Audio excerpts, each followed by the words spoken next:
Yo, what's good, y'all? This is AKLO. I'm the artist behind Yeezy Migos, Sapmojis, and Vox Chains on Ordinals and Solana, and the founder of a Web3 art collective and creative studio called Pixel Pushers. So this is my tutorial on ControlNet and Stable Diffusion. I'm going to show you guys how I created these PFP derivs. It's the same AI that everybody's been using recently to create those spiral paintings or the QR code art that retains a scannable QR code.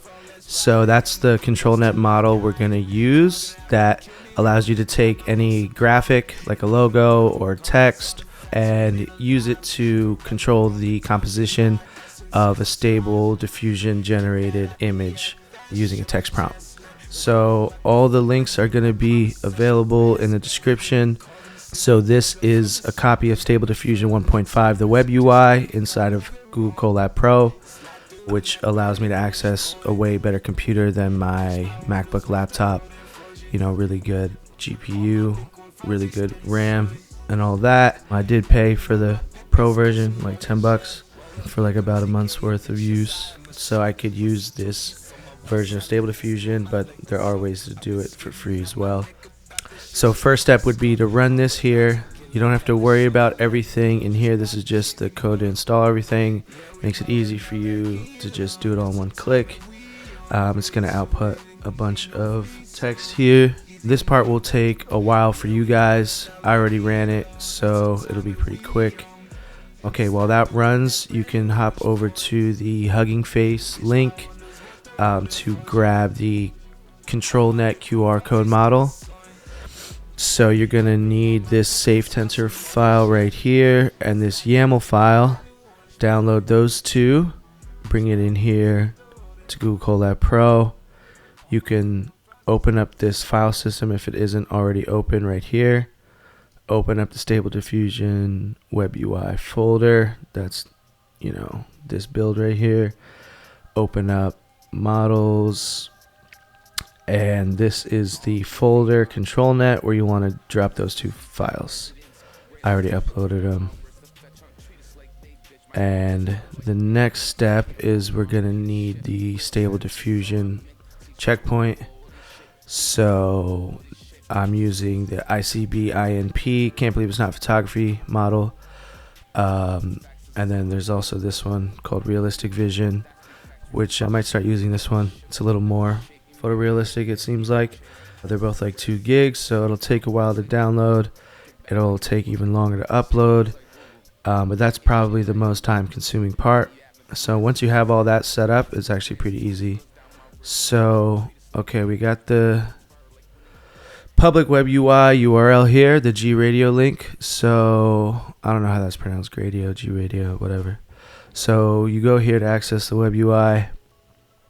Alright, takes a little while to load up. Okay, so just make sure you have the right checkpoint selected. Okay, so the first thing you want to do is pick your sampling method. For this, we're going to use DPM++ 2M keras. I have no idea what the fuck that means, but this is what we're going to use. Turn on high res fix. Sampling steps, 20 is fine. You could bump it up to 25 for a little extra detail and realism. Let's update width and height to 768 to get a little more resolution. Change the scaler. I've been using 4x Ultra Sharp. You could use pretty much any one and experiment and see what different results you get. So we can leave all that alone. Open up ControlNet. Okay, now this is the part where we input our graphic image that we're going to use to control the composition. Let's see. I'll use my ZMB. Actually, let's just use this ZMB. So you want to turn on enable, turn on pixel perfect. That's really going to lock in the shape. Let's turn on the invert preprocessor. See how it says from white background and black line? We have white background and black line. So we want to invert it because normally if you set it to none, it would expect a black background and a white line, kind of like an alpha channel, like a mask, if you're familiar with compositing. So the model you want to select is QR code monster, the one we uploaded. Okay, and then the next big two settings you're gonna need to tweak are the control weight and the ending control step. Pretty much they're just two ways of balancing the ControlNet image versus your text prompt.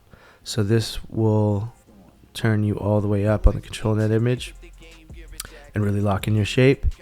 And then we could turn this down. This is weighting the text prompt, but you know, there's a lot of different results you're going to get from playing with these settings. So if you want a more abstracted look that isn't so obvious, you might want to go for a lower control weight, higher ending control step. So for control mode, let's stay in balanced for now. And yeah, that is all. We can now generate an image once we add our prompt. So let's say spray paint graffiti in New York City, Brooklyn.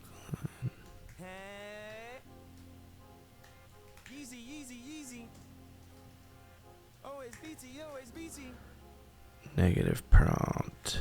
I'm going to remove eyes because for some reason with graffiti it loves to like generate eyes. Okay, so we'll run a generation. Okay, so it finished here. Wow, actually this one came out sick. That's pretty dope. I mean, this is a little unrealistic here. Perspective's a little unrealistic.